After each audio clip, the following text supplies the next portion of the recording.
Welcome to another QI compilation show. I've queued up my favourite questions from the quixotic quagmire of Series Q. After all, it's about quality, not quantity. How good are you at multitasking? Excellent. Excellent. OK. Here we go. Oh, I see. Yeah. I didn't know it was going to be tested on. Just volunteered yourself, OK? So I want you to take this stack from here and recreate it exactly the same on this one, and you can have to move them one at a time, OK? Oh, right. But while you're doing it, I want you to recite the alphabet backwards. Ooh. Well, I can't do that anyway. I mean, I don't think I can do it forwards, like. A, B... No, so you don't understand how the game functions. We're going to find out that Andrew's a toddler. Just took him off and put him on the counter. A, B, C... Not backwards, though, is it? I can't do it backwards. You missed it backwards. And put them on the middle one. All right, OK. Listen to me. Here we go again. Z, Y, Keep them on the post. backwards. X. Move them one at a time. No, middle one. What's wrong with this? No, don't help him. I love this, because as I said... Z, Y, X, W... V... U... Don't pretend you could do this. So why did you say that you are good at multitasking? I'm a man and I like to brag. I had a moment on a flight last week, actually, when I was flying from Aberdeen to Shetland. And I was with my tour manager, who's also a big chap, and we sit next to each other because we're pals. And there was hardly anyone else on the flight. It was only a small plane. And the stewardess came over and she said, Mr. Manford, Mr. Isaac, she said, would you mind separating and sitting on either side of the plane? Oh, no. Weight distribution. Weight distribution! You're as heavy as a wing. So he's going to land like this if we... Well, that's what you should have done. We will at the start. Yeah. But during the flight, we're going to set you a series of challenges. Zigzagging about the plane. First time in the history of the world where turbulence is a person. Yeah. When you're a doctor, you only have to know how one, organism works. But when you're a vet, yes, people come in with, oh, my stick insect's got eczema. And then someone else is like, this horse is going to explode! It's gonna blow. Is it ticking? That's the ultimate Trojan horse. I think animals are like cars. They all work the same way, really. We've spent a fortune on my cat. I've spent over £1,000 in the last 2 years on my cat. £1,000? Trying to make it into a dog.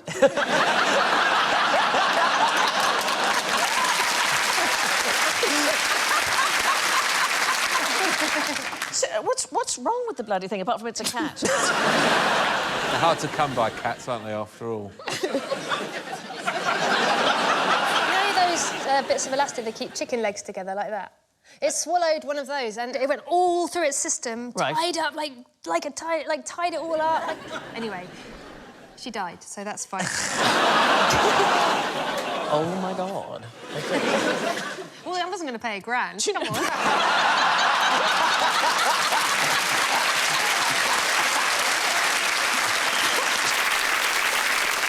Up until 1826, the Palace of Westminster kept all its financial records on something called tally sticks. So you had a stick and you split it in two when you issued a debt, and when the payment was made, the two sticks were tied back together again. Wow. But eventually, of course, paper records superseded the need for these, and now they'd got a lot of old wood, so they decided to get rid of it. The obvious idea was to burn it. So on the 16th of October, 1834, the clerk of the works, who's in various records called Mr. Wibbly or Mr. Woobley, he ordered 2 cartloads of these tally sticks to be Mr. burnt. Wibbly Wobbly? Mr. Wobbly Wobbly, yes. Mr. Wibbly Wobbly, get rid of the sticks. Get rid of them, Mr. Wibbly Wobbly. Rid of the sticks, you want? So Mr. Wibbly Wobbly decided to burn 2 cartloads of these tally sticks in the basement staves at the Palace of Westminster, and the resulting fire burnt down both the House of Lords and the House of Commons. What an idiot, Mr. Wibbly Wobbly. Didn't feel good about it. He should have known. Yeah. What have I done? Put did you entrust this job to? Now, don't get angry. It better not have been Mr. Wibbly Wobbly. So here's a nice thing, apart from the toad sausages. One of the ways they're thinking now of saving the quoll is to turn them into pets. There are people who say that you should have them instead of a cat, and in fact, they're rather sweet. They can be trained. They can use a litter tray. They weigh about the same. Yeah, sweet, really sweet. Isn't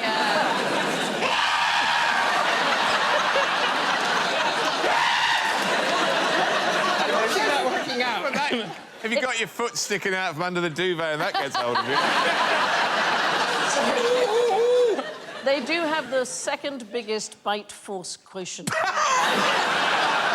how hard they can bite relative to the size of any animal. Good for children, then. Yeah. Second only to the Tasmanian devil. What's the one on the right doing to the one on the right? I believe that's the beginning of improv. The one on the left's not keen on it. Second left's going, look at him, look at him! Look at him or I will torch you! Anyway, there used to be a thing called the Group of 60, and they were Athenian wits who got together and exchanged jokes. And so one of the ways you would tell a joke in Athens, you would say, the 60 said, and so on. But the very first joke book that Europe ever had was published by... Anybody have a guess? We are talking in the mid-1400s. Ladybird. Well, the Vatican published it. It was utterly obscene. They had a sort of joke club called the Bugiali. It was literally a fib factory. There was a papal secretary called Poggio Bracciolini, and he kept a record of all these jokes. And he published it, 273 puns and jokes, mostly the usual stuff, farts, erections, obesity... Rubbish at reading, isn't he? Look at him. Yeah.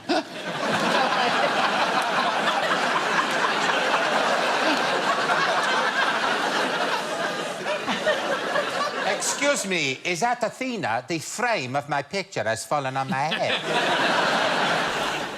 For what sort of business would you want to use a queer plunger?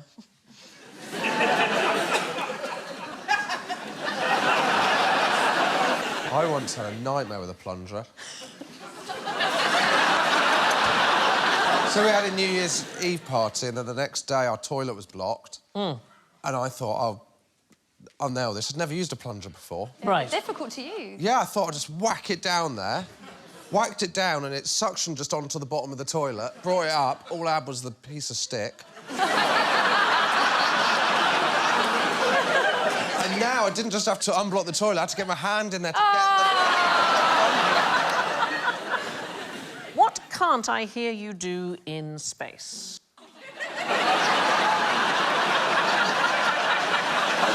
Screaming sound.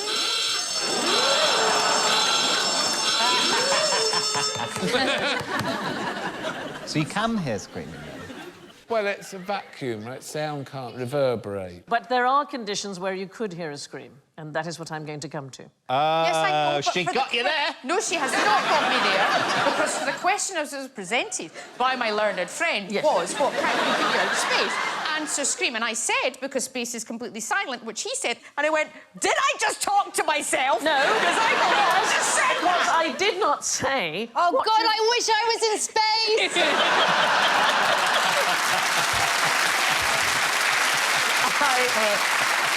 I did not say what you might be wearing. Oh, well, for the love of God, Sandy. This is like this picture was a clue. So, sound is caused by the vibration of molecules, and if you didn't have a spacesuit on, it would be almost impossible to hear anything at all. However, astronauts can talk to each other by touching helmets. So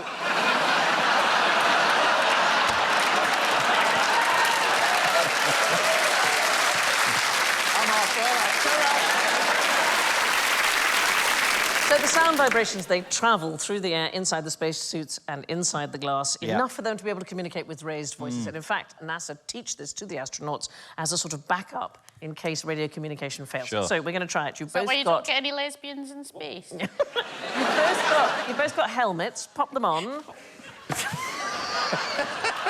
It smells really bad. Right. They're enormous, much bigger than mine. Try and...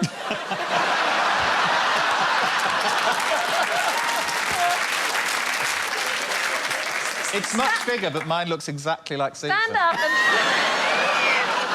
up and touch helmets and see if it helps you to hear.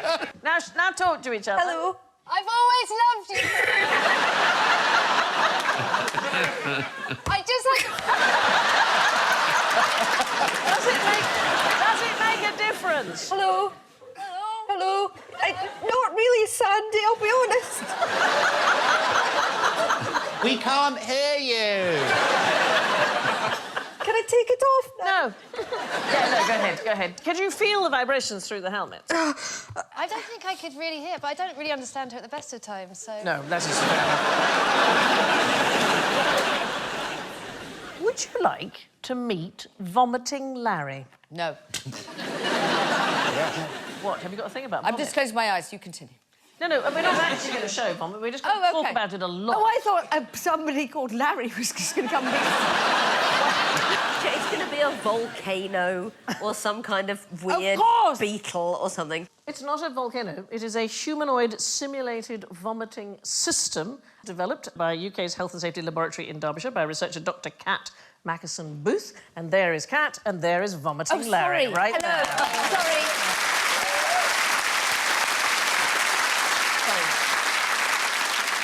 Kat, I believe that Larry can vomit on command. He can. Why would you invent such a thing?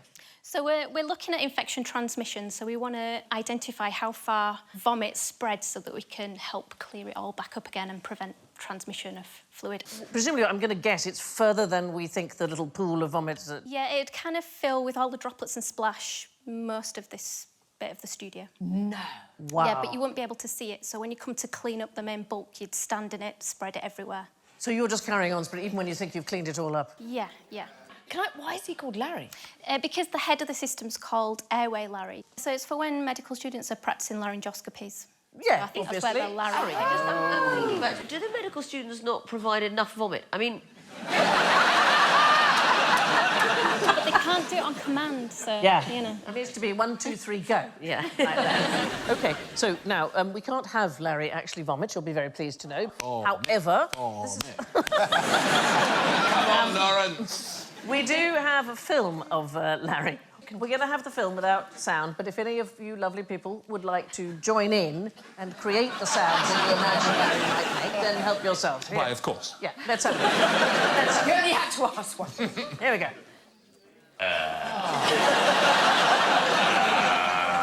I'm dying.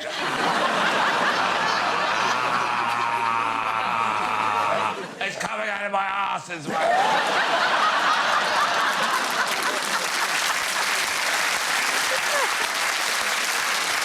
You know when you're being... and you can't turn around quick enough because you know it's going to... Oh, no. Oh, God.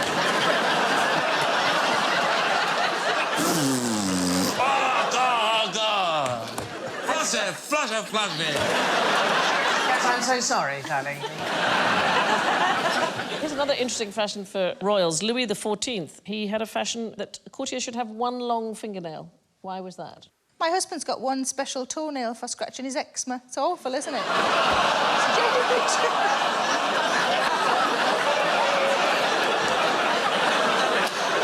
that the sort of thing you're after? I feel in this show you and I are in danger of oversharing. And you seem to be fine with that, though. That's... Yeah, as long as he keeps it to himself, I'm all right. Right. Yeah. He hasn't really, has he, now? No. He's only told me quite recently, and we've been together for nearly 15 years. So there's nothing I can do about it now, is what I'm saying. Yeah. I'm stuck with it. Except maybe pay more attention in the future. So the one long fingernail, what do we reckon? Is that a cane that he's leaning on, or is that the fingernail? No, he didn't have the fingernail, so it was the courtiers who had... Everyone else had to have the fingernail. Yes. Is it to do with his anus? Let me just get that out of my head. What's it doing in your head? Just imagine it.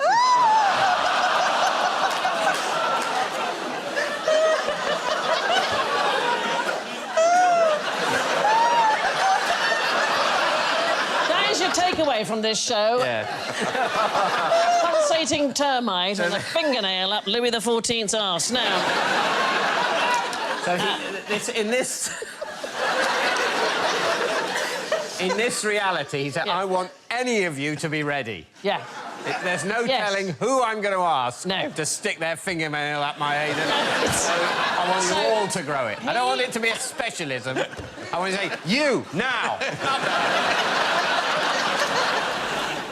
Why might you put a mirror next to a lift? Any thoughts about this? We're talking about waiting? Next to a lift or in a lift? No, next to it. It's to do with you looking at yourself. People dislike waiting in line, but they do like looking at themselves. People don't complain if the lift takes a long time to arrive, if they can constantly see themselves. I love this picture, though, so we had an experiment to see if we could recreate this with all of you. So let's have a look. Are we able to do that? There. What do you think? I know! Oh, it's Top of the Pops from the 70s.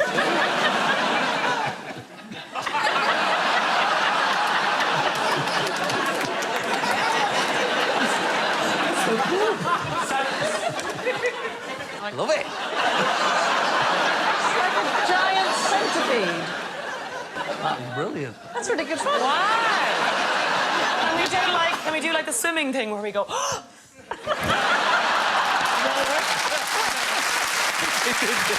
That's great. This is brilliant. beginning to look like a Bollywood movie.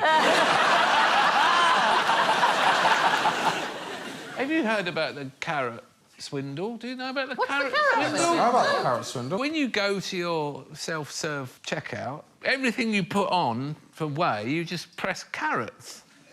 Really? Yeah. What, so you'd be like buying an anvil and you'd press carrot?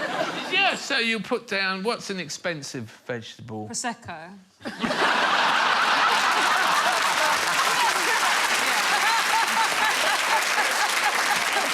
So are you paying everything for his carrots? I'm not doing it, Josh. I'm a very honest customer. Where did you learn this? From a reindeer.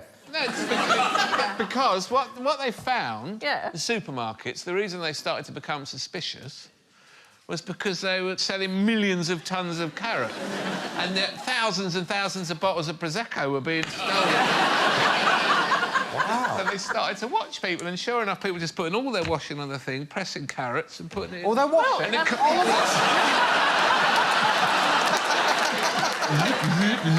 People were putting all their shopping on the thing, pressing carrots, and they've got 6 bags, they paid 12 quid. Theft from self-service tills has doubled in the last 4 years. So you should not put this information out. I'm doing it for Sainsbury's. Yeah. Yes. But Alan, when you put your washing on, what should you press? So you've each got a quilt and a cover. Right. Oh. So we're going to have a very quick competition. Couldn't be easier. To see who can be quickest. Hang on. I haven't undone the bow yet. I haven't got my key. Get your quilt out. We're going to do it all at the same time. Wait. OK. OK. Is everybody... I can't find the opening, Sandy. Hang on. Can we open it? Where do we start? Can't find my thing. OK, ready? 1, 2, 3, No, go. I'm not ready. I'm not ready. I'm nowhere near ready. Oh, my God. No, I can't do it. Hang on. Mine's buttoned up. Girls have got it. Hang on. Mine's buttoned up. Yours didn't have buttons on it. Mine's buttoned up. That's not fair. Jimmy. Yes.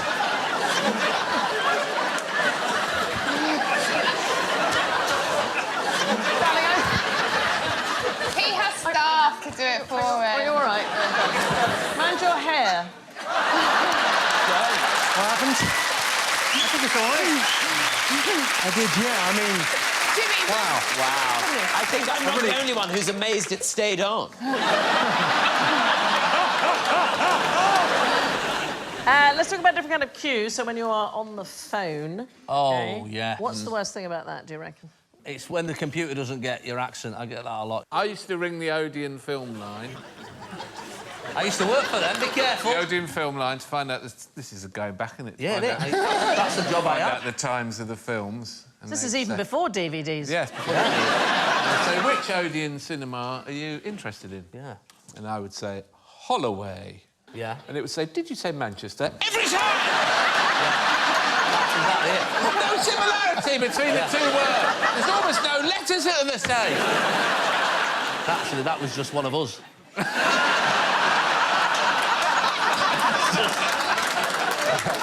Bolton, did you say Baghdad?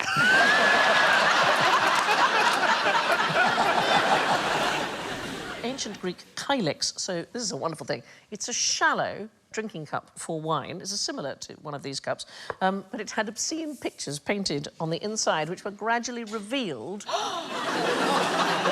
We've censored this because, you know, they would have things like a couple having sex, a man wiping his bottom, naked people, and then an eye cup. So it's a wide mug with eyes and sometimes a nose painted on the outside. It looked like you were wearing a mask when you drank it. And sometimes they painted ships on the inside, so it looked like the ships were sailing on the wine as you drank it.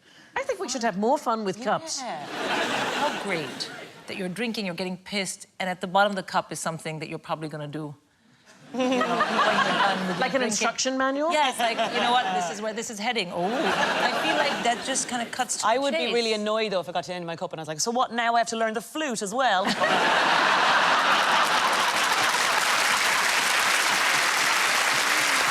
OK, so I just want to see what kind of audience we have in tonight.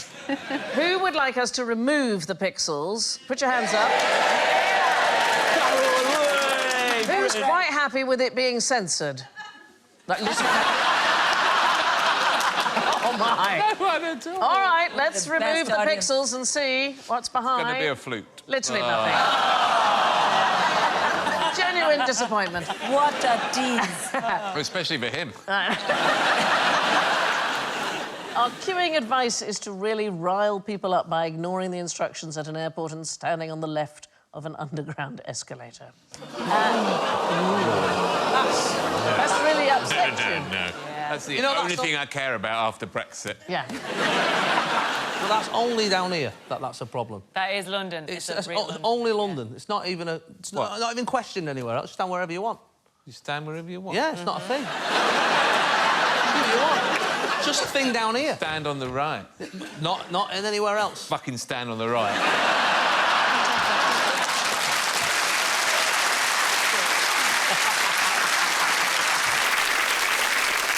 What's your normal temperature? Isn't it lower if you're a woman than a man? Slightly higher for a woman. Slightly higher? Yeah, it was one or the other, wasn't it? Yes. Yeah. Just go either way with that. Because, you know, there's that stereotype of, like, turn up the heating, but I'm too hot, babes. It is an issue that office temperatures are set to male averages as opposed to female averages. Do you know a fact about Christine Lagarde, who's the head I don't know of the any IMF? facts about Christine Lagarde. Oh, well, you're about to bloody get one, Sandy. Let's swap chairs. Can I have your glasses for a second? Do you want some cards? Yeah. Oh, no, that's got all the answers on here. Of course, the interesting about Christine Lagarde that she used to do was that she... please stop laughing, darling. I'm trying to get to the fact. What's the most dangerous thing to do in bed? Tell the truth.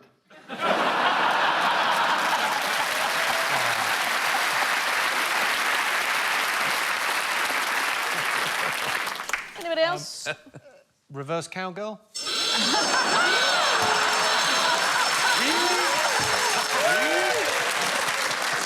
They had that locked and loaded? There was some suggestion you might say that, darling. Is it a particular favourite?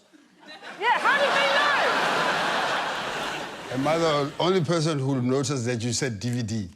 I did say DVD, yeah. Who uses DVDs? Whoa, what? What do you... Unbelievable. Everyone just glanced over that like that wasn't a crazy thing to say. Like, You still use DVDs! I'm still on VHS, so... Yeah. I played a cassette only yesterday, and you know what happened? It got stuck. Do you remember when cassettes used to stretch if you'd played them for too long? You get a little pencil inside. Why not? Oh, it's good those time, are the good days. time. Well, they get stuck. You'd be driving, and you'd pop one out while you're driving, and then the tape... It's my best tape! Don't pull it! I can't pull over, it's the M4! Get out! Get out with a pencil! Get out! that. Now wind it on. Wind it on. You know, come on, you're 4 years old. You can do this. Anybody have a mnemonic to remember the planets in order? Yes. It's Mercury, Venus, Earth, Mars, Jupiter, Saturn, Uranus, Neptune. Thank you, darling. That's perfect. That is the order, and... Pluto doesn't count. It's actually a Disney character. Yes, that's right. That is the order of the planets, and one is often taught it at school. So many volcanoes emit mulberry jam sandwiches under normal pressure, or my very easy method just speeds up naming planets. So there were... I couldn't get past vagina, though. I've got moist vagina expected, might just steam up 90.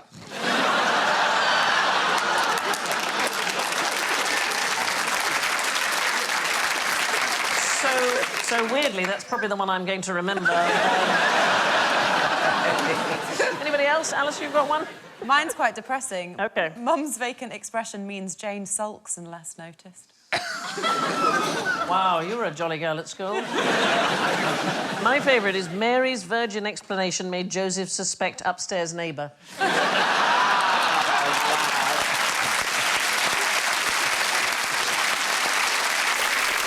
Right, Alan and Aisling, I've got an EastEnders-style script for you.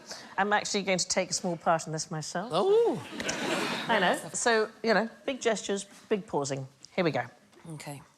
Oh, Aisling, I'm having some real barney rubber with me old trouble and strife.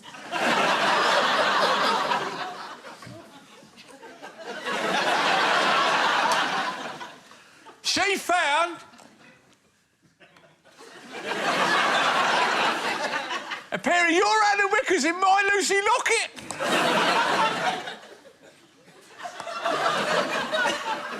Oh, Alan.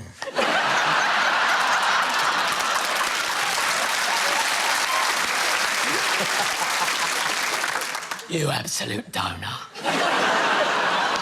You need to be more careful. Now, what's this all about? Stay out of this! You cow! You kiss you. Say this cow. You're not my mum. Actually...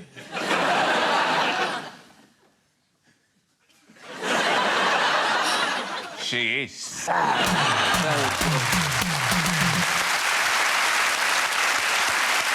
that's all from QI tonight. I leave you with a quip from French poet Joseph Roux. A fine quotation is a diamond on the finger of a man of wit and a pebble in the hand of a fool. Good night.